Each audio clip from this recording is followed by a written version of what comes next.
Hello friends, आज हम आपके साथ गुड़ पारे की रेसिपी शेयर करेंगे जिससे हम बहुत ही हेल्दी तरीके से बनाएंगे। तो यहाँ पर हमने 1 कटोरी गुड़ ले लिया है और एक गुड़ लगभग 200 से 250 ग्राम के करीब है। और यहाँ पर जो चूल्हे पर हमने पैन रखा है उसमें हम इस गुड़ को डाल देंगे।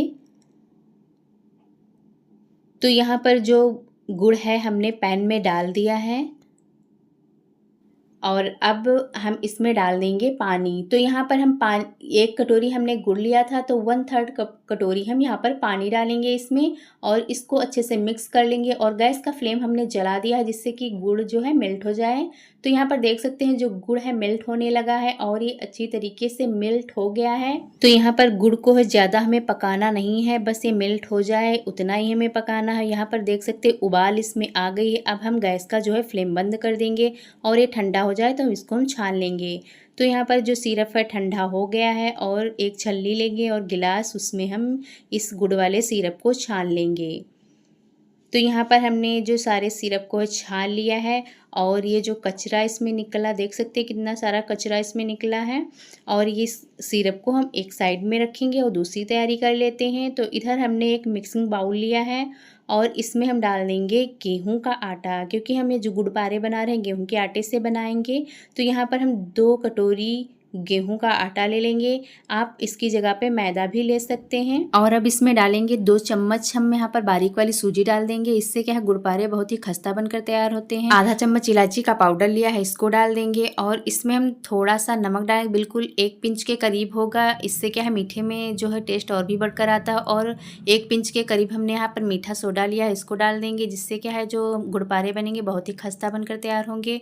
और यहाँ पर मेरे पास मिल्क पाउडर था इसलिए मैं यहाँ पर 2 चम्मच इसमें मिल्क पाउडर डाल रही हूँ। आपके पास हो तो डालिए, नहीं तो आप स्किप कर दीजिए, इससे टेस्ट जो है बढ़ के आता है।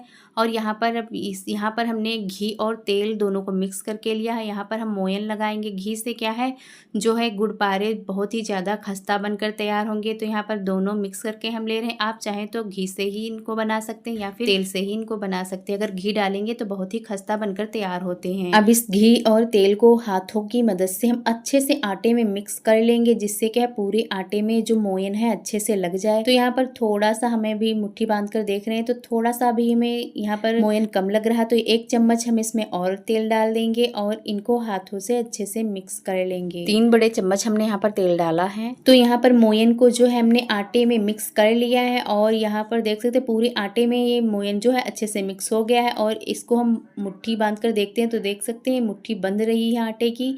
तो हमें यही इतना ही इसमें मोयन लगा, बहुत ज़्यादा भी नहीं करना है, नहीं तो क्या है जो आप फ्राई करेंगे गुड़ पारे तो वो फटने लगते हैं ज़्यादा मोयन लगाएंगे। अब इसमें हम थोड़ा सा गुड़ का जो सिरप है थोड़ा थोड़ा डालकर इसको गूँथ लेंगे। तो यहाँ पर जो गुड़ वाला सिरप है हमें थोड़ा थोड़ा डालकर ही इसको गूँथना है आटे को, नहीं तो क्या है एकदम से आप डालेंगे तो जो आप डो बनाएंगे वो पतला भी हो सकता है। तो यहाँ पर जितनी ज़रूरत हो उसी हिसाब से आप डालकर यहाँ पर आटे को गूँथ लीजिए।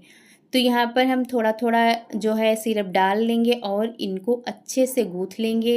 तो यहाँ पर जो गुड़ पारे का जो डो लगाना है हमें, तो यहाँ पर बहुत ज़्यादा सख्त हमें नहीं लगाना है, क्योंकि इसे जब आप रेस्ट के लिए रखेंगे तो ये टाइट हो जाता है। तो यहाँ पर देख सकते हैं हमने डो अच्छे से बना लिया है, आटे को अच्छे से गूँथ लिया है। और इसे ना मैंने बहुत ज़्यादा टाइट रखा है ना ही सॉफ्ट रखा है, क्योंकि इसे अब हम थोड़ा सा अब इसमें तेल लगा देंगे और इसको थोड़ा सा और स्मूथ कर लेंगे। और आपको देखने से ही लग रहा होगा हमने बहुत ज़्यादा इसको टाइट नहीं रखा, क्योंकि अभी हम इसको रेस्ट के लिए रखेंगे। तो यहाँ पर हम इसे 10 मिनट के लिए रेस्ट पर रख देंगे। और ये जो बाद में थोड़ा सा टाइट हो जाता है तो हमें आटा जो है बहुत ज़्यादा टाइट नहीं रखना। तो यहाँ पर देख सकते हैं जो सिरप है थोड़ा बच गया है, आधे गिलास से ज़्यादा लगा है और बाकी बच गया है, तो उसे हम साइड में रख देंगे और इसको ढककर अब 10 मिनट के लिए रेस्ट पर हम रख देंगे। तो यहाँ पर 10 मिनट हो गए हैं और इसको थोड़ा सा हाथों से और हम अच्छे से इसको स्मूथ कर लेंगे। तो आप यहाँ पर देख सकते हैं जो डो पहले हमने बनाया था अब देख सकते हैं थोड़ा सा ये टाइट हो गया है। तो हमें बस इतना ही टाइट रखना है। और इधर हमने एक पेढ़ा ले लिया है, इस पर तेल लगा दिया है और थोड़ा सा तेल हम बेलन पे लगा देंगे, जिससे कि हम इसको जब बेलेंगे तो ये पेढ़े में चिपकेगा नहीं। और इधर हम अब इस पर डो रखेंगे और थोड़ा सा हाथों से इसको रोल इसका बना लेंगे। तो यहाँ पर हमने डो का रोल बना लिया है और अब यहाँ पर हमने लिया है एक चाकू और चाकू की मदद से हम इसकी लोइयाँ कट कर लेंगे। तो यहाँ पर हम जो लोइयाँ हैं बड़ी बड़ी साइज़ की कट कर लेंगे। तो यहाँ 4 लोइयाँ हमने कट कर ली हैं और इनको अब रख देंगे एक बाउल में। और यहाँ पर एक लोई हमने ली है और इसको थोड़ा सा घुमाते हुए इसको गोल कर लेंगे और इसको ऐसे दबा देंगे और इसको अब हम बेलन की मदद से बेल लेंगे। तो यहाँ पर मैंने जो है पेड़े और बेलन पर तेल लगाया था, इसलिए बिल्कुल भी चिपकता नहीं है पेड़े और बेलन पर, आराम से बेल जाता है। तो यहाँ पर हम एक शीट इसकी बेल कर तैयार कर लेंगे और इसको है हम बहुत ज़्यादा ना मोटा रखेंगे न ज़्यादा पतला इसको रखेंगे। तो यहाँ पर जो है एक शीट हमने बेल कर तैयार कर ली है और आप देख सकते हैं इसकी जो मोटाई हमने इतनी रखी, आप चाहें तो इससे मोटा भी रख सकते हैं, बस आप इससे पतला बिल्कुल भी मत करिएगा शीट को, नहीं तो क्या है जो गुड़पारे बनाएंगे वो अच्छे नहीं बनेंगे। अब एक चाकू की मदद से हम इसको काट लेते हैं। तो यहाँ पर जो है आप इसके जो पीसेस हैं अपने हिसाब से छोटे बड़े कर सकते हैं। यहाँ पर हमने जो इसके पीसेस कट किए हैं तो थोड़ा बड़े साइज़ के कट किए हैं, आप चाहें तो आप छोटे कर सकते हैं, जिस शेप में आपको पसंद हो उस हिसाब से आप काट लीजिएगा। तो यहाँ पर हमने एक जो शीट है काट कर तैयार कर ली है और आप देख सकते हैं जो इसकी मोटाई हमने इतनी रखी है। आप इससे थोड़ा मोटा रखना चाहें तो थोड़ा और मोटा कर सकते हैं और इनको हम थाली में निकाल लेंगे। तो ये सारे पीसेस हम थाली में निकाल लेंगे। तो यहाँ पर देख सकते हैं सारे पीसेस हमने थाली में निकाल लिए हैं और इसी तरीके से बाकी जो बचा डो है उसको भी हम तैयार कर लेंगे। तो यहाँ पर देख सकते हैं हमने जो बाकी जो बचा डो था उसको भी बेलकर और ऐसे चाकू की मदद से काटकर सारे तैयार कर लिए हैं। और अब चलते हैं इनको फ्राई करने के लिए। तो इधर हमने गैस पर कढ़ाई रख दी है और गैस का फ्लेम जो मैंने जला दिया है और तेल जो अच्छा गर्म हो गया है, इसमें एक थोड़ा सा डो डालेंगे और देख लेंगे। तो यहाँ पर देख सकते हैं तेल जो है गुड़पारे को फ्राई करने के लिए परफेक्ट है, हमें इतना ही गर्म तेल चाहिए। और यहाँ पर देख सकते हैं ये तैरकर बिल्कुल ऊपर आ गया है।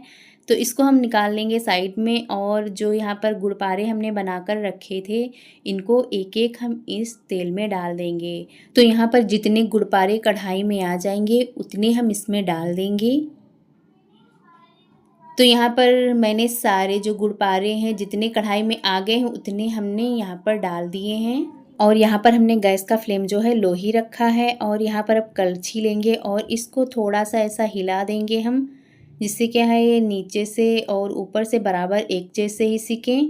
तो ऐसे चलाते हुए और उलटते पलटते हुए हम लो फ्लेम पर इनको पकाएंगे, क्योंकि लो फ्लेम पर जो है ये जो गुड़पारे हैं बहुत ही खस्ता बनकर तैयार होते हैं। तो यहाँ पर देख सकते हैं गुड़पारे का जो है कलर चेंज होने लगा है और लो फ्लेम पर इनको हम फ्राई कर लेंगे। तो लगभग 7-8 मिनट लग जाते हैं इनको फ्राई करने में। तो यहाँ पर जो है गुड़पारे फ्राई हो गए हैं, अब इनको हम निकाल लेते हैं। आप चाहें तो इनका कलर थोड़ा और डार्क कर सकते हैं, करना चाहें तो बस मैं इतना ही इनका रखूँगी, क्योंकि मेरे हस्बैंड को गुड़पारे जो है थोड़ा सॉफ्ट पसंद है, इसलिए मैं इनको इतना ही फ्राई करूँगी। और आप बहुत ज़्यादा खस्ता खाना चाहते हैं तो इसका कलर थोड़ा सा और भी इसको थोड़ा सा और फ्राई कर लीजिएगा। तो यहाँ पर अब इन गुड़पारों को हम निकाल लेंगे एक प्लेट में। तो यहाँ पर हम गुड़पारे को प्लेट में निकाल लिए हैं और सेम तरीके से हम दूसरा बैच जो है फ्राई कर लेंगे। तो मैंने यहाँ पर जो गुड़पारे हैं डाल दिए कढ़ाई में और इनको थोड़ा सा ऐसे हिलाते हुए, और क्योंकि स्टार्टिंग में इनको टच नहीं करना है नहीं तो टूटने लगते हैं, और इन्हें ऐसे उलटते पलटते हुए हम इस दूसरे बैच को भी फ्राई कर लेंगे। तो यहाँ पर देख सकते हैं इनका भी कलर चेंज हो गया है और ये फ्राई हो चुकी हैं, इनको भी हम निकाल लेंगे। तो ये जो गुड़पारे हमने बनाए ये बिल्कुल भी तेल को एब्जॉर्ब नहीं करते हैं, बिल्कुल भी तेल को नहीं पीते हैं। एक बार इस तरीके से आप ज़रूर से बनाकर ट्राई करिए। और यहाँ पर दूसरा भी बैच भी हमारा तैयार हो गया है, अब इनको हम निकाल लेते हैं। तो यहाँ पर सेम तरीके से हमने सारे गुड़पारे को बनाकर तैयार कर लिया है और यहाँ पर हमने इन्हें एक प्लेट में निकाल लिया है। तो देख सकते हैं जो खस्ता करारे क्रिस्पी हमारे गुड़पारे बनकर तैयार हो गए हैं और ये खाने में बहुत ज़्यादा टेस्टी लगते हैं। और आपको यहाँ पर एक हम तोड़ के दिखा दे रहे हैं। यहाँ पर जो एक गुड़पारा है तो बहुत ही खस्ता बनकर तैयार हुआ है, बिल्कुल खाने में जैसे बिस्किट खाते हैं वैसे ही लगता है। आप अगर इनको थोड़ा-सा और फ्राई कर देंगे तो ये और भी ज़्यादा खस्ता बनकर तैयार होते हैं। तो यहाँ पर जो गुड़ पारे हैं फ्रेंड्स, आपको इन गुड़ पारों की रेसिपी ज़रा-सी भी पसंद आई हो तो प्लीज़ हमारे वीडियो को लाइक शेयर कर दीजिएगा। चैनल पर नए हैं सब्सक्राइब कर दीजिएगा। फिर मिलते हैं आपसे नई वीडियो में, तब तक के लिए बाय बाय।